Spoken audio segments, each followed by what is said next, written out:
listening to TMZ Movie Crashers. Hi, everyone. Welcome back to the TMZ Movie Crashers podcast. I'm your host, Paige Catton from toofab. And I'm Chantal from TMZ Socials. So we always say that there is a lot of movie news, and this week was no exception. Chantal and I were actually both out of town this weekend, and we both come home to like all of this movie news, and it was overwhelming amount. Like, what are we going to do? What are we going to talk about? And even today, we had to change one of our segments because we actually were going to do, I'm going to mention it, we actually were going to do Barbie as one of our segments, hence my very Barbie pink bright top. But I decided to still wear it because it's, why not? But things were changing up until the last minute. So some things that we aren't talking about, but I just want to mention because it was literally like writing stories in between the day, just going on Twitter and usual work day, I just kept seeing more and more stuff. Like, look at that, look at that, look at that. So we need stuff for next week. I feel like we already got ideas. So just a couple things I want to mention that we aren't going to get into, but I just wanted to note them because they were pretty awesome. So Julia Roberts and George Clooney are reuniting for a rom-com. So excited about that. I miss Julia Roberts' rom-com in general. Then George Clooney is just an added bonus, right? Both icons. Definitely. A big thing that just came out like an hour or two ago, Cameron Diaz is coming out of retirement, which is insane. You didn't see that? No. Yeah. Yes. Oh, she's that coming is out of retirement. so exciting. She's doing a Netflix film, I believe Netflix, with Jamie Foxx. Yeah. Oh, yes. I've missed her so much. Like, she's incredible. The Holidays, like one of my favorite movies. Like, no shade. No shame at all. Love that movie. Same. So very, very excited about that. The nearly 400 people have been invited to join the Academy. A lot of great actors have been invited. I always love seeing that list. So I was really excited about that. And of course, as I mentioned, Barbie. We've talked about it on the podcast before as there's been casting developments. The first look at Margot Robbie as Barbie in the Greta Gerwig live action film.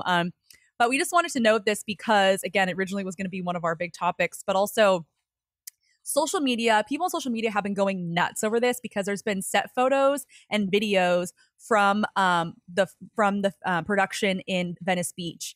Margot Robbie and the main thing that people are going nuts over is Margot Robbie and Ryan Gosling as Barbie and Ken, respectively, rollerblading in these like neon outfits and like just crazy. There's even videos showing Margot Robbie's Barbie voice. And I saw one today of, I don't know if you saw this, of Ryan Gosling screaming. Like his Ken scream is hilarious. Like, I did see that they were comparing it to like recent Barbie like animated films and like the character in that. Exactly. But I didn't see the video. I'll have to watch it after this. Yes. So, but those are just some things I wanted to mention. But our big topic of the day, our big motion picture, is about Howard Stern. And you probably hear Howard Stern, you're like, why are they talking about Howard Stern on a movie podcast? That guy has like 2 movie credits. Well, makes it even more shocking, this news. So on a recent episode of Howard Stern's Sirius XM show, the Howard Stern Show, he appeared to reveal that he's involved in a Doctor Doom project. Now, is a leaked clip, and it seemed to be during a hot mic moment, and during an ad break, so you can't fully exactly hear everything he's saying. We'll tell you exactly what he's saying, but we have the clip of when he's revealing this news, and we're going to play it for you. They're going over the schedule with me right now for 20% off your first order. I mean, get 20% off right now at TommyJohn.com. I told you I'm going to do Dr. Doom. TommyJohn.com/SXM. That's the thing. Site for details. But I don't even believe me. I'm fucking miserable about it. I don't even. You listen to the Stern Show on your radio. Well, yeah, I called Robert Downey Jr. and I said I had to do like I was asking him acting technique. Do you have a number for John Favreau on the call? Okay, so that was the clip, and I know it's probably hard to understand, so we're going to tell you what little things he was saying in between the ads, and it seems like he was having a conversation with someone. So he said, they're going over the schedule with me, and it's going to suck. And then it looks like someone said something like, oh, what are your summer plans? And he said, I told you I'm going to do Dr. Doom. That's the thing. But believe me, I'm effing miserable about it. I called Robert Downey Jr. and I was asking him acting techniques. And then a few seconds go by, and then he asks someone, do you have a number for Jon Favreau? So, a lot to unpack there. First of all, he says he's going to do Doctor Doom, not play Doctor Doom. So that's the first thing that's interesting. I don't know if he was just saying it like that, but when he said that, the internet's going a little nuts and people are trying to speculate what he's talking about. So we're going to do the same thing. So the question is this a standalone film, or is he playing Doctor Doom in MCU's Fantastic Four and he just didn't use the word play? Or is it something else entirely? Is it animated? Is it possibly like What If? And I want to hear, because Chantel is an MCU expert, so I want to definitely give you plenty of time to give your opinion on this. But I just want to say one thing real quick. I feel that it's probably, in the way I took it, I don't think it would be an animated, because why would he call Robert Downey Jr. and want to talk to Jon Favreau if it was animated? Because he's on the radio, so obviously he doesn't have a problem. Obviously voice work when it comes to like animated film is probably obviously different, but I feel like he wouldn't really need to call, Iron Man and Jon Favreau to get acting techniques when it comes to specifically MCU actors. So that's why it makes me think it's not something animated. But then off that, why would Howard Stern, no shade, but he has 2 acting credits. So if it is something acting, why is he being Doctor Doom? And he doesn't sound like he's that excited about it. I mean, dude, if you're in the MCU, you should be thrilled. And he acted like he was complaining about it. So What are your thoughts, Chantal? What do you think about it?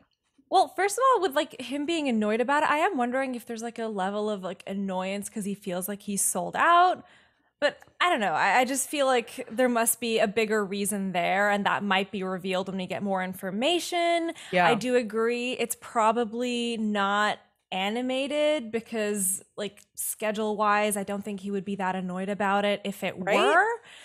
I don't know. But again, so Doctor Doom could potentially, obviously for Phase 4, King the Conqueror is being set up as kind of the Thanos-esque villain. And so I don't think Doctor Doom would fit that kind of role.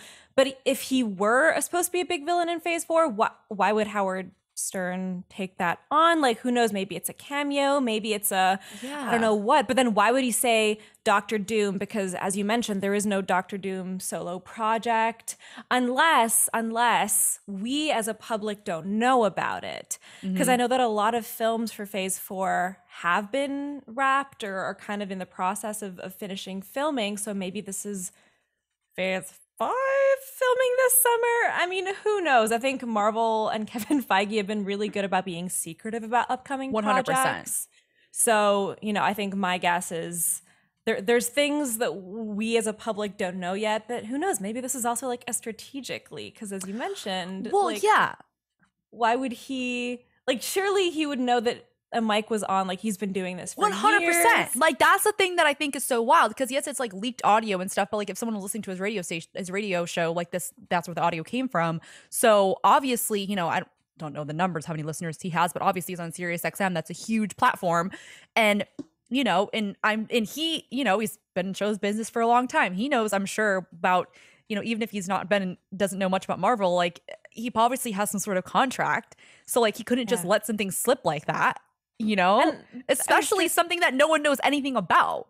Yeah. Unless he fully is not even sure what the big project name is and he's just using Doctor Doom as just a way to refer to it. But I don't know. I didn't even think about that. Weird. That's a good point. That could be a possibility too. I mean, honestly, it's a big who knows, we'll see.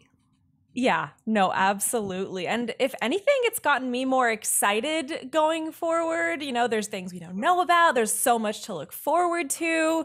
I'm not Howard Stern's biggest fan, so I don't know how I feel about him joining the MCU. Yeah. But, not to yuck anyone's yum. This might be really interesting and cool. But, I mean, there's so little information. We're going off of one leak right now that it's so hard to make any predictions. Yeah.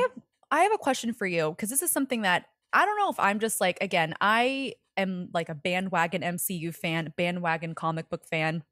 I learn things as I go. But I think I said something about this the other day when we were talking about another, Joker 2. And I was saying like, and then Lady Gaga possibly being Harley Quinn. And I was saying like, do we need another Harley Quinn? Because there's like so many of similar characters. And that's an existing at the same time. So obviously there's no Doctor Doom right now. But, Doctor Doom the character has been in 3 live action, I believe. So it was in the 2005 film, the sequel, Rise of Silver Surfer, and then the 2015 reboot.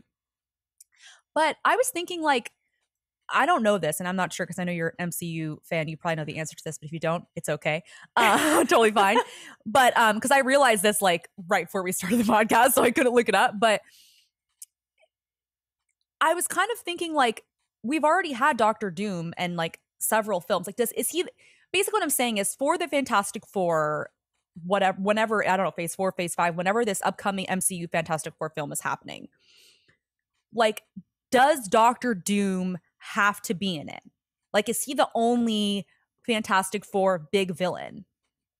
So you are going to laugh at me, but Fantastic Four is the one like branch of Marvel that I have not engaged with. So it's not loud. It's totally fine. Whoopsies. No, but from the research I have done, Doctor Doom is a fan favorite. They've been asking for him to come to the MCU ever since Disney acquired the rights. I think like you, I'm a bit like, do we need yet another interpretation? I think it would be cool to see it in a way that was, within the scope of the MCU and how that ties into new plots and existing characters that we care about. But in terms of like, is he super necessary? I wish I had a more eloquent and well-informed answer to that. I'm probably on the train of maybe something new might be better. But again, like I think whatever the MCU does is usually has a purpose and has a 100% purpose within the wider scope of production. So Kevin Feige knows his shit. Like he knows what he's doing. So even when we think he doesn't, he plays the long game. Oh, 100%. Like like I have full confidence in what, like people are always like, well, this is like random and this is weird. It's like, well, everything has a purpose, exactly as you put it. Everything always ends up tying a perfect bow in a knot, like ends up in the end whenever, well, that's how it was for the Infinity Saga, of course. But I feel like, everything has a purpose. And I still feel like right now in phase 4, we're just introducing these new stories, these new characters. So I'm sure phase 5 will have a little bit of that too. If there's the rumors, I won't get into this, but like of a Secret Wars kind of thing happening in the end, I mean, they're going to have to we need a lot of characters. So they're going to have to build up and bring in all these new characters and tell these new stories before they start interacting with each other, I would assume. Yeah. I think that makes sense. No, absolutely. And I think within a comic/cartoon context, that's worked super well. I am just worried, and we have talked about this before, but about there being way too many moving parts, way too many pieces that are interconnected but don't stand alone. So I think my hope for going forward is, if there is this big kind of grand finale we're working towards, I just hope that things tie into it as opposed to it just getting more and more confusing. Yeah. I agree. And I think that, I meant to mention this, that there actually was a standalone solo Doctor Doom film in the works with Fox before Disney's acquisition of 20th Century Fox, and it was canceled after the acquisition. So I don't know if it's going to be, if there is a solo film, is it going to be that one? Is it going to be something like that? But I'm curious, would you rather, if you could choose, would you rather Howard Stern being cast as Doctor Doom in Fantastic Four, or would you rather him be a solo Doctor Doom? Oh, and that's and also we don't know if it was a solo Doctor Doom. That doesn't necessarily mean he'll be the Fantastic Four Doctor Doom, because obviously there's multiverse. So multiverse, because but also like I don't know how people would even feel about Howard Stern, because. Sorry, I started asking you a question, then I kept going. Sorry, continue. No, answer the question. We're bouncing ideas off each other. I know. We're just I would rather see him, if he is Doctor Doom, I'd rather see him in the more general context of Fantastic Four. Like, Again, and it's probably just I'm not like his biggest fan, so I don't know if I'd want to see a full movie that's just like just starring him. But who knows? Maybe he could be really good. Maybe I do. Again, trust Marvel, trust their process. If he was cast as Doctor Doom, I'm sure there was a reason. So even if it is a standalone, I could get on board with that. But I think just first reactions, I hope it's as a part of the upcoming Fantastic Four, and also on that, like. Is John, speaking of the multiverse, like, is John Krasinski going to be in the new one? I know. We literally don't know. We don't know crap about Fantastic Four, the MC Fantastic Four, because first it was, John Watts. No, not John Watts. Yeah, John Watts was directing, right? Is that what's his name? I do not remember. The guy that directed I believe it was John Watts. It doesn't matter. Basically, I'm pretty sure the guy that directed the I think it's John Watts. He did the Spider-Man trilogy, the Tom Holland Spider-Man trilogy. He was going to direct Fantastic Four, and then now he's not anymore.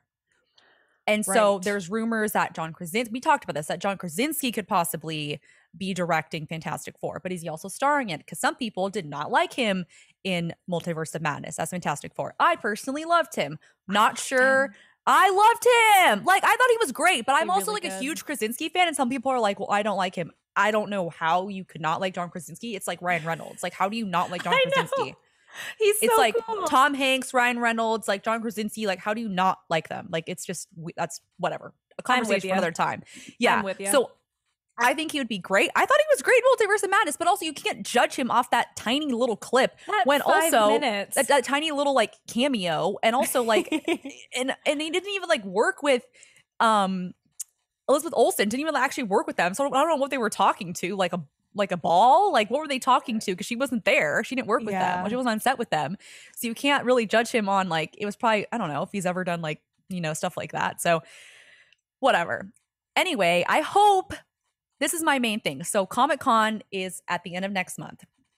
And Marvel is going to be at Hall 8. There's also Disney's D23, which I think is also, I think that might be, I don't know if it's next month. But Marvel's coming to Hall 8. So we're going to get some announcements. And I hope they say something about Fantastic Four, because the people want to know. Just give us something. Give us one casting. Give us a director. I don't think we'll get a release date, but just give us something. Because the people need it. We're going speculation. Off of nothing. The speculation, while fun, as we're doing it now, it is exhausting. No, it truly is. Give us something. I am going with the theory that this was a somewhat on purpose leak because it's worked really well for them before. From Tom Holland to Mark Ruffalo, I feel like these leaks have actually worked in their favor. So I'm going with the theory that Kevin Feige has a plan and this is a teeny part of it. And it'll lead up to more announcements in D23. Let's see. I'm excited for whatever comes. Me too. So I think it's a good time to move on our next segment, Casting a Light. So we're talking about the Hunger Games prequel. There's been several reports about people that have been cast. Even Lionsgate has sent out like a bunch of the tributes have been cast. It's obviously going to be a big overall cast, like the originals. So it's for the prequel, The Ballad of Songbirds and Snakes. And Hunter Schafer from Euphoria, I love her. I will get to that in a second. But she will play Tigress Snow, who is I'm going to butcher this. Coriolanus Snow's confidant. I'm just gonna say Snow. President Snow. President Snow. I know, because in the original, okay, I should say this. So I am a diehard Hunger Games fan. Well, not diehard. I was a big fan when the original trilogy and 4 films were out. I even dressed up as Katniss. I love Jennifer Lawrence, favorite actress. Just want to point that out there. I've read all the books. I have not read the prequel, though. I have the prequel. I was telling Chantal, I literally was staring at it on my bookshelf when I was on the phone with her last night. I was like, yeah, I haven't read it, but I'm staring at it. So this is a prequel set, President Snow is played by Donald Sutherland. They never say his first name in the movie. That's why I'm butchering this. They said it once. So President Snow is in his 80s, and it's gonna be when he's 18 years old. And it's gonna follow the prequel, The Ballad of Songbirds and Snakes, follows a young Snow as he mentors and develops feelings for the female District 12 tribute during the 10th Hunger Games. and the tribute, Lucy Gray is going to be played by Rachel Zegler from West Side Story, and she's also going to be in Snow White, the live action Snow White. If you don't know who Rachel Zegler is, you living under a rock. Love her. So the thing that's crazy about this Hunter Schafer casting is that Tigress Snow she's in Mockingjay Part 2 at the end. And spoiler alert, because Chantal has not watched the Hunger Games films, but this is it. She's not sorry. It's okay. She's not a big character. But she is part of like the Rebel Alliance. Like she helps Katniss and the other rebels, and she has like, she was a former stylist for the games, and she was fired by Snow because she was too surgically enhanced. But it is never mentioned that she is Snow's cousin until the prequel. Because I was reading this and I'm like, what Snow? Like, how is she Snow's cousin? Obviously, the prequel is gonna show how he turns into like an evil person. Again, I haven't read it yet, but it's interesting that she goes from being this related to Snow. I mean, she is related to Snow, and she ends up becoming like totally against him, which is wild. So I don't know if that's explored in the book, in the story, but the fact that Hunter Schafer is going to be in this film, I'm so excited because I love her. I'm a big Euphoria fan. She is a phenomenal actress. I'm excited to see her in a film, something big, something mainstream that's going to, I want her to have more fans. She's so talented. I think she's going to kill it. And another casting, I don't know this actor very well, Jason Schwartzman, but he's going to be playing Lucky Flickerman, the host of the 10th Hunger Games, an ancestor to Caesar Flickerman, who is played by Stanley Tucci in the original Hunger Games films, and that's kind of like the host, like the MC of the Hunger Games. So I'm really excited for this. I think I'm really excited for the film, and I'm so glad Hunter's going to be a part of it. Rachel Zegler's boyfriend in real life is actually in it as well. He's going to be in it too. Tom Blythe is playing young Snow. I just said a lot about the movie and a lot of stuff at one time. So we're going to talk a little bit about prequels in general, because I think that you have some thoughts on that, Chantal. Definitely. I think, well, first of all, I'm so sorry I think when the Hunger Games came out, everyone was very intense about it. And so it got me stressed out, and I never got into it. I hope I didn't make you more confused. I hope what I said made sense. I hope I didn't make it more confusing. I'm like trying to like look at my notes, but also like not sound like I'm, No, this was great. I did like a lot of research before today, and I will say that the prequel book, I read the general plot, sounds so fascinating, and I am looking forward to it. And I think what's going to happen is when it comes out, I'll watch that and then watch the 4 Hunger Games films. Oh, so you'll go in like order, like chronological. That's how I got into Star Wars, actually, is I went episode 1 to 9. I forgot. I watched Star Wars in a weird order, I think, too. Yeah, no, I couldn't have watched it in the 70s, so I had to obviously, yeah. But no, in prequels in general, I think because it's based off of this Hunger Games prequel specifically, because it's based off of a book that was well received, I think it could be really, really interesting and fun and a wonderful take. And I think there's been enough time, like as you mentioned, President Snow's like 80 in the kind of original film. So that was just a guess. I think Donald Sutherland was like 80. That was just 70s, well, he's 80s. He's older. There's enough time between the prequel and the OG films that like there isn't going to be any of that. Yeah, there isn't going to be any of that weird like casting tension that I think was a bit there with the Solo film, like going back to Star Wars, which we've also discussed on the podcast about how like Lucasfilm wanted to like no longer recast younger versions of characters, but I think that this avoids that because there's such a big gap of decades in between. Absolutely, and it does tell a new fascinating story that like of what led to kind of the world order of the Hunger Games. And so I think that's going to be super interesting. And a part of the narrative of the prequel in the book, at least, is that, Tigress initially is super close to her cousin who becomes President Snow, and then sees his humanity slowly chipped away. And so I think it'll be really interesting to see whether you get glimpses of who they are in the kind of original films, get glimpses of that in the prequel, and see how their paths and their values sort of diverge. I think that's going to be exciting and interesting. But again, you are the bigger Hunger Games fan, so you can speak more. You put that way better than I did. That I was trying to get that, but like you explained it way better. But I think, you know, because you don't really get, again, you don't see there's any relation between them in the original films, but I agree. I think when I remember when the book first came out, I was first like, why are they doing a prequel about Snow? Like, he's evil. Like, why? I'm not going to tell you what happens to him in this, because it's actually like kind of a twist. So I'm not going to tell you how it ends, how his story concludes. But it's interesting to have him have any, like, he's going to be an 18-year-old. Like, I had started the book like when it first came out, but I remember it's like weird having him be like, have some humanity and like not being like this evil dictator in a way. So it's kind of, it's interesting. And I also, bringing it back to casting, I think that Hunter Schafer really is going to have that. She can, do you watch Euphoria?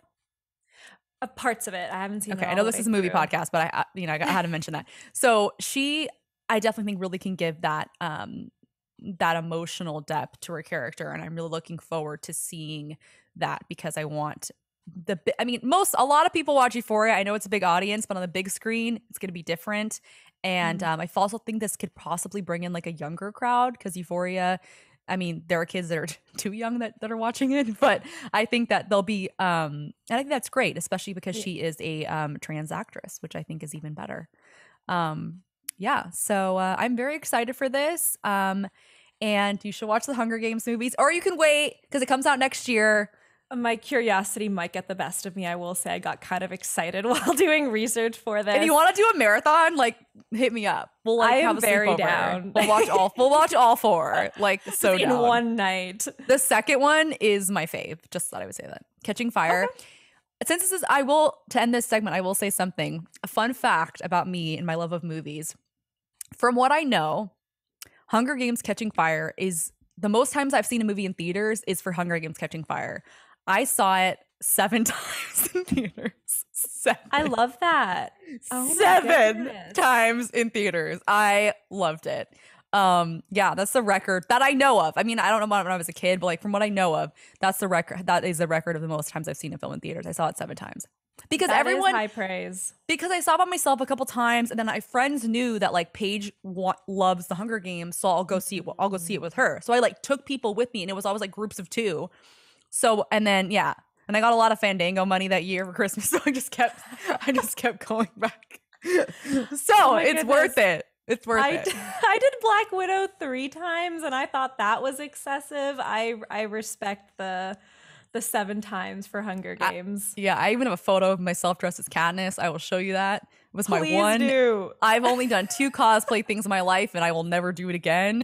It is so hard and difficult, and I don't know how people do it. It's just Well, I feel like you might do Tigress for Halloween this year. Next year. Like that's like a lot of makeup. I don't know if I can. I will support it. I might go for Barbie, but that might be too basic since I'm a blonde and love Greta Gerwig and Margot Robbie. But not basic at all. Not basic at all. I think it's wonderful. Yeah, but we'll talk about Halloween when we get closer, because I definitely think we can get some good pop culture costumes going. So very excited about that. I think we can move on to our next segment. Speaking of Halloween, which is a coincidence that you brought Halloween up. This was not planned. This was not planned to bring up Halloween, by the way.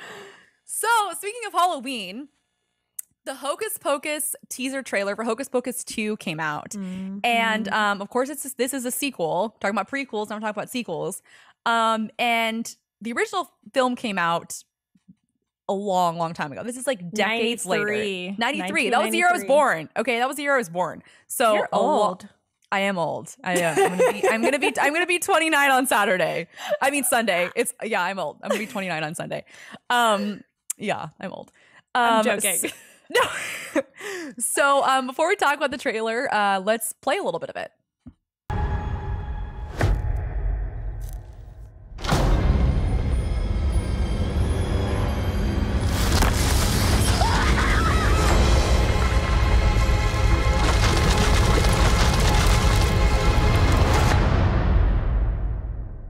Lock up your children!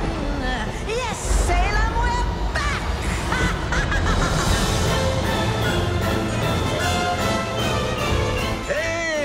Sanderson sisters. I bet you're looking for the stage. Always. I love that ending though. I love that. I love that. They have to do a rendition of "I Put a Spell on You." They have to. That is necessary, or at least they just got to take the stage, which I'm pretty sure they will. So it follows a new group of high school students who light the black flame candle, resurrecting the 17th century witches, Winifred, Mary, and Sarah Sanders, the Sanders sisters. Bette Midler, Kathy Najimy, and Sarah Jessica Parker, of course. In the process, they're resurrected. And the cast of sequel also includes Hannah Waddingham from Ted Lasso, who I love, Tony Hale, Sam Richardson, Doug Jones, Whitney Peak is who's from the new Gossip Girl. I don't know if you watch it. Yes, I love her. So she seems like she's going to be a main character from the teaser. I think so. I heard that as well. So social media went nuts over this trailer because since this film was announced, people have either been stoked or other fans aren't into it because, again, 93. Okay, so almost 29 years, almost 30 years since this movie came out. And, you know, again, talking about that right distance between, we've talked about this before, about that finding that sweet spot of like, when is too long? When's the right time for a sequel? Is it only within a few years, or like how you can do it so many decades later and it works? So the sequel looks good. I enjoyed the first film, and I have to say this, I'm kind of embarrassed to admit this, but I am not like a diehard Hocus Pocus fan. Some people are like ride or die, watch it every year. I'm a Halloween Town girly forever. I love the Halloween Town movies. Being normal is vastly overrated. Yeah, okay. Yeah, big. I had to throw that out there. I love the Halloween Town movies. So I didn't watch Hocus Pocus until like a few years ago. I mean, I bet I watched it as a kid, but not that I can remember. But the sequel does look really good. I mean, I do find it interesting that they are doing it this many years later. But like I mentioned, I feel like it might work with that sweet spot. And obviously the interest is there. The original actresses are in it. I think it definitely would not work if they were going to do recasting and have it be like a modern retale or something like that. No. So I think that since the OG, like since they're back witches or whatever that tagline was, we're back witches. I thought that was cute. I think that with all of that, I think it could work. What are your thoughts? Absolutely. No, I definitely agree with that. I'm so glad the OG3 are back. I'm also excited because they haven't like basically taken the 1993 story and then kind of recast the main three kids with like equivalents to then tell a very similar story. It seems like a completely different take. You know, it's the same witches, but in a modern age with different characters. And from the sounds of it, from this teaser, Whitney Peak's character, I believe, is gonna be like a witch of sorts. Like that's kind of what I got too, because like that one guy is like, hey, like a 16-year-old like gets their witches and they turn 16, or they get their powers, and they turn 16. Yeah, and that would explain because they've done this seance, or not seance, but they've done the tradition kind of every year of lighting the candle, and this is the only time the witches get actually, you know, get resurrected because it's her 16th birthday. So I'm excited to see if that's a twist. And I'm also really happy, at least from the sounds of it, they haven't made it like the two kids from the original, like the love interests from the original movie, their kid is the person who resurrects the witches. Like, I'm glad it's not a cheesy. That's a good point, like because they do that for everything. Like they always connect it. However, it did work in Top Gun Maverick. So I have to say that that, you know, Miles Teller played Goose's son, but that had to do with the actual story. Had to do with Maverick's character, like in his character development as well. But I digress. But but I do think that is a good point, because a lot of sequels will always do that, like, you know, Star Wars and all that stuff. It's like, oh, so many years later, it's like you're related, long distant relative, blah blah blah. So I think that is interesting.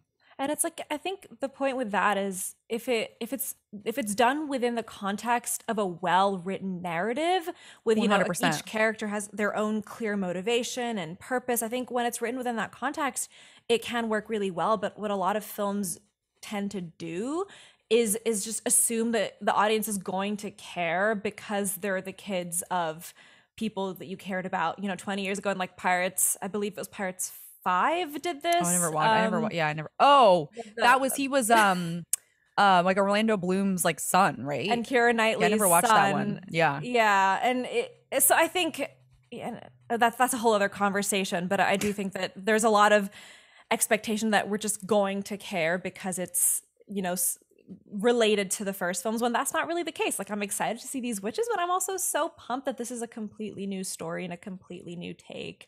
And I'm also on a Whitney Peak note, because I know from Gossip Girl, this seems like a completely different character for her. So I'm excited to see that, because I feel like a lot of young actors kind of get pigeonholed and typecast into the roles that made them big. So I'm really happy that she's gotten an opportunity to branch out, so soon after her breakout. And it's kind of it's kind of crazy because she went from like, I mean, I don't know what she did before Gossip Girl, but it's kind of funny because like Gossip Girl is like, HBO Max, like it's, it's more young adult, a little older than young adult, I would argue. And then she's going to Disney. So it's like, she's doing Gossip Girl still. Obviously, the show's like continuing. They're filming the season, but it's kind of funny that usually it's like Disney and then you go to like bigger stuff. But she's like going back. Yeah. Well, Disney Plus is a whole new world, I guess. It totally is. I mean, I know Fabian and I disagree about streaming services all the time. I mean, I go back and forth. I think there's some, one thing that I have to say this because he often makes this point, which is true for a lot of films, is that when it is on a streaming service, the quality is different than when it's in theaters. I feel like it's getting better though. It used to be like when it's video on demand, like that's not good. Yeah. But I mean, video on demand still isn't great. But I mean, but when it's on streaming, it's not. Basically what I'm saying is I don't think streaming, it used to be like similar to like not great, like on demand, like it's not good enough to be in theaters. But I feel like now it's like the norm. Like great films are on streaming.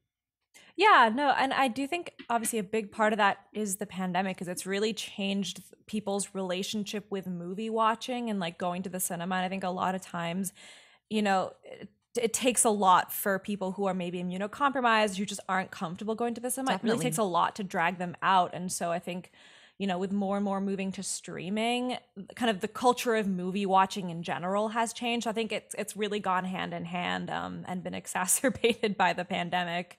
So no, definitely agreed on that point. But I do wish Hocus Pocus 2 were on it's just going to be streaming, right? It's not going to be on the big screen. I believe it's just Disney Plus, but I agree with you on that. I agree with you on that because I think it'd be fun for like parents to take their kids. But I do think when it comes to, I mean, I'm not a parent, so I can't really like talk about like that risk and like what it is to feel like about taking your kid to the movies or whatever. I mean, things are going up and down when it comes to COVID. So, it's just, we're just rolling on the roller coaster, right? Rolling with the punches, rolling with the roller coaster, seeing what happens next. But I feel like when it comes to for kids stuff, I mean, I know that like, for example, we talked about this last week about Lightyear and how we felt like some of the other Pixar films we wish were on the big screen that didn't get theatrical releases, but Lightyear did. And I think that I feel like even for kids films, I feel like theatrical it should at least have a small chance to be in theaters, especially. And we've talked about this just chatting about how nostalgia is such a big thing. We've talked about that on the podcast too, how nostalgia is such a big thing. And I think Hocus Pocus 2 is not just going to bring in kids. There's going to be millennials. There's going to be Gen Zers. There's going to be adults who watch this with their now adult kids, like at the movie. So I think I kind of wish it was in theaters too, but I honestly think that it is around. I think it comes out in late September, so it'll be that time. It'd be good for like getting the Halloween spirit, fall's here kind of thing. But yeah, I do wish that it was also in theaters. And it is definitely not the kids who are the most excited about this film. It is definitely that is a great point. Yes, that's a great point because there are probably a lot of kids that have no idea what Hocus Pocus is.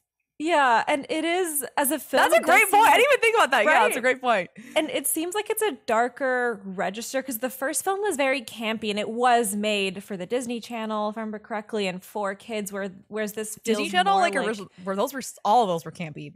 Those were like. They were wonderful and iconic, but very campy. And this seems like the three witches are campy and maintaining that spirit, but the rest of the movie feels a lot darker in tone. It feels a lot more like traditionally cinematic. So I think a theatrical release would have made it, really helped it.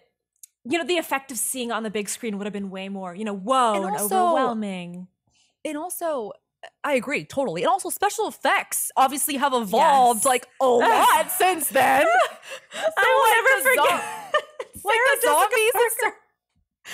Yeah, and like her broom, saying. like, and then just like different things like that. Like, it's gonna look way, like, I'm assuming it's gonna have way better special effects, and like they'll look more realistic, and like not realistic, they'll be just some of the special effects would look more real, and unlike where you could like really tell that it was special effects. And the zombie makeup, as you were saying, I'm so excited to see like the new and improved. Yeah, like they're gonna do some. I mean, the bar's high. I'm expecting some like bomb ass like prosthetics. I'm expecting like magic, like Harry Potter status of wizardry or magic going on. I think it's gonna be, but I agree with you. I hope they keep a little of that camp. And the three sisters, obviously, the actors seem like they're gonna keep that campiness. So I hope that they don't. I don't think they're going to lose it. I actually saw one thing to end the segment. I actually saw today Disney posted the three actresses reacting to the teaser. Yes, did you watch that? My it was so cute. And then like Bette Midler's like, oh, fabulous. And I was like, yes, I'm ready. Yeah. And they just look so excited to be there. Yes. You obviously a lot of people are kind of jumping on the remake or, coming back to old roles because it is a pretty lucrative business. But I do think in this case, as in many others, they look so genuinely excited and happy and passionate about doing the film. And I think that from the small glimpses we've seen, that really does come across in their characters. It feels like no time has passed. So I think it's going to be wonderful. I think it's going to be wonderful. I'm excited. And honestly, like I plan to watch Hocus Pocus a couple times before it comes out. So I can, because I don't even remember a lot of the stuff because again, I don't watch it every year. So I need to refresh. I watched it for the first time last year. Please feel free to laugh at me. It just wasn't huge because I grew up abroad. I grew up in Dubai and Italy, and it wasn't huge there. It wasn't like such a huge part of like cultural lexicon, especially on Halloween. So I think I watched it with already an adult lens, and I will rewatch it a couple times before seeing this new version. And I get the excitement, and I am excited for the sequel. Me too. It's gonna be great. I feel like no matter what, it's gonna be good. Agreed. So, moving on to our last segment, which I am so excited about because we have not talked about this at all, which is even better because we don't know. Yes. I don't know what your reaction was to the movie, and you don't know what mine is. We didn't talk about it because we both saw it yesterday. So, of course, for our last segment, what'd you see? What'd you think? We're talking about Elvis. Of course, we're talking about Elvis. We have to talk about Elvis. So first off, I just want to say that I am not a diehard Elvis fan. Like I didn't know, I mean, I love his music. Can't Help Falling in Love is like one of my favorite songs. I love the covers. Like maybe that'll be my wedding song someday. I don't know. But yes. I never knew a lot. I love that song. The Casey Musgraves cover for the soundtrack of this is beautiful, by the way. But I never knew. Like, obviously, I knew about like the drugs and stuff, but I didn't really know anything about Elvis's story, about his rise to fame, and I definitely didn't know anything about Colonel Tom Parker. Yes, I didn't know anything about that, and I'm glad that I didn't do research going into it because I was literally like almost going in blind. But I had watched like a bunch of interviews with Austin Butler and all this stuff, and so I was like super hyped. Like this is one of like my most highly anticipated films of the year. Like I was so excited for this. Both of us were saying that we were a little worried because we both had some long weekends, and I was like, I'm like a little tired. Like the movie's almost 3 hours. Like, oh God, I never fall asleep. I mean, I count on one hand the times I've fallen asleep in movies. So I was like, this I cannot. Like, right? Okay, yeah. There was no chance in hell that I was going to fall asleep during this movie. I thought it was absolutely phenomenal. I loved it from start to finish. I had high expectations for this film too, and I talked a lot about on this podcast about when I have expectations, how it really changes the way you go into it. Like I went into Jurassic World with low expectations, and I liked it a little bit better than I thought I was going to. This film, I had high expectations, and it just blew it up. Like it was even better than I expected. It was powerful and raw and emotional. Like I cried. I'm a crier, but I cried. And yeah, it was long, but like it didn't feel long. Like it was like just this whole journey. It was just it was heartbreaking and moving, and I loved everything about it. Austin Butler. Oh my God. Wow. Again, I'd had expectations after reading reviews, but he blew me away. His performance left me speechless. Like he became Elvis. Like his singing, like he sang, I believe he did up to the 70s. It's actually him singing, and then they morphed Austin Butler's voice in with Elvis. You can even see on the soundtrack, it'll say like Austin Butler and Elvis Presley, which I thought was interesting. And as we've discussed before about being able to separate topic of when you see something a biopic or other like big characters, can you separate? Is the actor is the performance so incredible that you can't even see the actor, or is it like, oh, that's the actor playing the character? In my opinion, Austin Butler was Elvis. I did not see that Disney pretty boy. Or I mean, it's been other stuff, but like I didn't see that at all. Like he was Elvis, and like no pretty boy was found. Like in my opinion, this is an Oscar-worthy performance. Loved the film, want to see it again. Immediately got in the car, put the soundtrack on. This is, I will say, this is like the best biopic I've seen in years. I thought this was better than Bohemian Rhapsody. I thought this was better than Rocket Man. I loved every minute of it. There's only two small things I didn't like, which I'll get to. But first, I just have to say, I can't even put it into words. I tried. That's why I had to make notes, because I was like, I just love it so much. What did you think, Chantal? What did you think? I agree with every single thing you said. I'm not going to repeat everything you said. I'm sorry. I literally was like, I need to. No. So you put it way more eloquently than I would have been able to. I would have stumbled through how excited I was about it. But on the note of Austin Butler and Tom Hanks becoming Colonel Tom Parker and Elvis Presley, like I never thought I could hate Tom Hanks. Watching him as Colonel Tom Parker, I hated the character. He was so good. Tom Hanks was so good, and same with Austin. But so I'll preface this by saying I'm not a diehard Elvis fan, but when I was in high school, I got very into watching kind of movies based on his life, and specifically through the lens of that. Because like she wrote a memoir, I believe called Elvis and Me, and that got turned into a movie, and so I'd seen that, and I agree. This is. Like I think every actor has obviously put in a lot of work and been great, but Austin became Elvis in a way that I have never seen before. I forgot it was Austin. I have the chills just as you said that. I got the chills again. Like, right? Yeah, I just felt like I was watching Elvis, and I had moments where I was like, oh my goodness, now that this is Austin Butler, and I understand why Austin still has a bit of Elvis in him, with his voice and his physicality, because he fully became him for 2 years. So, people were a bit mean about him in the lead up to this, because he's kind of become Elvis in a lot of ways, in his like real life. But man, like they have to watch this performance. It is Oscar worthy. It is, like you said, one of the best biopics I've ever seen. And he deserves all of the praise, and Tom Hanks too, and everybody else. The cast in general was phenomenal and so talented, and there was so much work put into this film that I think it deserves all the praise it's going to get. And there was a couple of things I did want to mention from like a thematic stance, and one was I adore how they really rooted Elvis's narrative and inspiration in, how his music was so heavily influenced by Black culture and Black communities in a way that I think, people have always, or representations have always talked about Elvis as like the king of rock and roll, as if he was like, solely responsible for it. So I love how this really took a more complex and nuanced take and look. And second was I love how they showed the extent to which women really like made his star rise, because I think there's a lot of men, not all men, but a lot of men like to like scoff at typically feminine interests and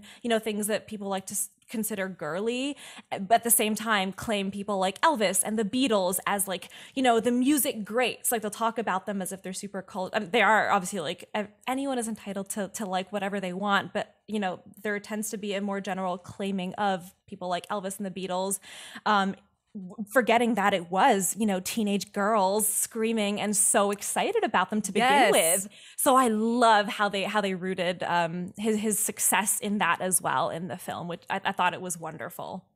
I agree. Those are amazing points. I mean, I also love talking about how he was influenced by Black culture. I thought it was really awesome when they kind of, that one scene, I think it was towards the end, they kind of did like a 3 split screen, and it was him singing the song like when he was younger, when he heard it when he was a kid, and then when he's older. And I thought that was amazing, the way they morphed the voices also together. And it just showed it was like one journey. And then talking about like women, you know, you see his relationship with his mom. You see Priscilla, which I didn't know really much about. Priscilla Presley. We're going to talk about that in a second as well. And then also there was another woman I was going to say. Oh, the fans, as you mentioned, the female fans and how they reacted. And also the other thing, just wanted a quick note, the thing that also that I didn't know much about was how he was considered like this, like insane, inappropriate, his lewd movements, like he was like a like devil, like anti-Christian, like all this stuff. And I was like, he's just dancing and singing. Yes, he's sexual, and yes, he has makeup on and like outlandish outfits, but like I'm just like, how? And my mom, because I've talked to my mom about this, my mom is like 64, and she was like, yeah, like it was considered like nothing they'd never seen before, and they were like not okay with it. It was like people, and he was arrested at that one point because they wanted him to play other stuff, and he was just like, no, it was amazing, and I loved everything about it. And now I want to go kind of what you did. I want to watch like old Elvis documentaries. I want to go watch all this stuff. You should. And talking about Austin Butler real quick about his voice, I just have to say that I didn't have a problem with his deeper voice now. I mean, he studied for 2 years. Of course the voice is going to stay. I don't mind. Like, who cares? Honestly, it's hot.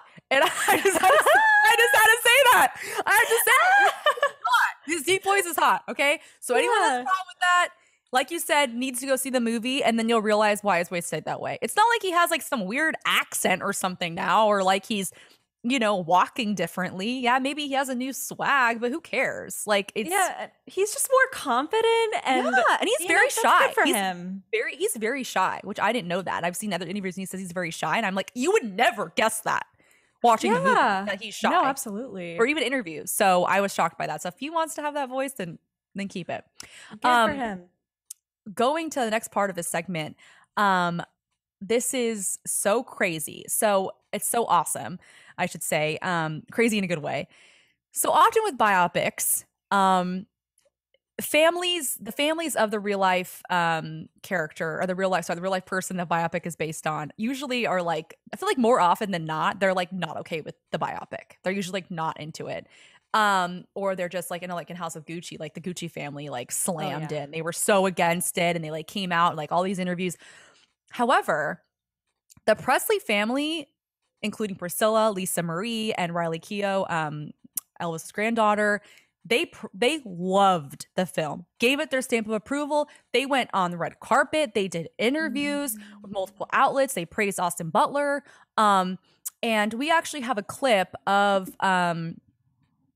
Priscilla Presley out and talking to TMZ about praising Austin and shutting down any haters of his portrayal. What do you say to those fans? It's a shame. It's a shame? To Alex? Listen, if my daughter and family think he's good, he's he good? better be good, and he's good. What, To Alex?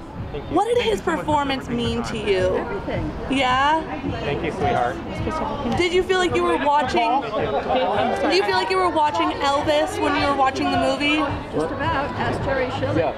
You were. It was chilling. I said, ask Jerry Schilling. We both couldn't believe it when we had a private screening. Yeah. Thank you, Priscilla. Can I get on some? You know, those people that are talking about that, they don't know anything about Elvis. They don't know anything about Elvis, and you do. My daughter and I should. I mean, the whole family loved it.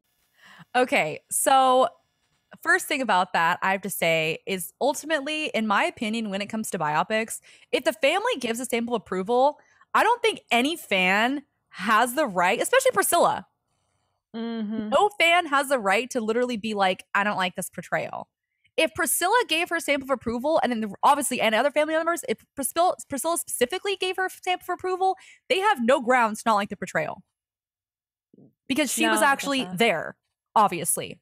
True. And she knew him in a way that, none of us ever could. And so exactly. I'm on the same page with that. And I think just with the family loving it, I can only imagine what an incredibly emotional experience it must have been to watch him, because obviously Elvis died when Lisa Marie was still so young, and she, largely grew up without him in her life. So if she was so emotionally, affected in the best way possible by this film, and it meant that much to Priscilla and Lisa Marie and obviously the rest of the family, I think as fans, wouldn't you just want that? Like, if the family is so happy and excited about this portrayal, says it's great, says it's an homage to Elvis and not just an impersonation, like it really paid tribute. The fans have no reason to be as hateful, I think, as they have been. And I think honestly, once it's come out, that hate has definitely died down. I think there's just a few kind of like unfortunate clips that were shared that maybe were taken out of context or whatever it was, but I think regardless of context or no, the amount of hate and like vitriol directed at Austin was just unfair from the start, especially as you mentioned, because the family was so on board. Yeah, and there was actually one thing, I know we're running out of time, but I just want a quick note that she mentioned this a little bit in the TMZ clip when she said, asked Jerry Schilling. So in an interview with Extra, she was saying that during the private screenings, she sat next to a talent manager, Jerry Schilling, who worked with Elvis. And they said during the film, she said that she asked him, is that Elvis or is that Austin? And he goes, no, that's Elvis. And then I go, are you sure? And then a minute later, he goes, no, that's Austin. Like, that's how amazing it is. Like, that's how amazing he is what she said. So they couldn't even tell. They were wondering, like, wait, is that Austin? Is that Elvis? Is that Austin? Is that Elvis? Like, who's singing the song? And that's just shows how amazing, because, Austin Butler spent 2 years, dancing and prepping and watching, obviously singing lessons and all this stuff. And I think that all that work paid off. And I want everyone to see this film. This is an ad. Go see it. Yeah. We're not being paid to say this. Like, actually go and see it. Please do. It is peak cinema. And if he does not get, or if the movie doesn't get nominated for a ton of Oscars, I will be shocked. All right. Well, I agree. And I think we can stop our episode there. So check us out on Apple, Spotify, or wherever you get your podcasts. You can also find us at the TMZ Podcast Network on YouTube, and we'll see you next time. See you next time.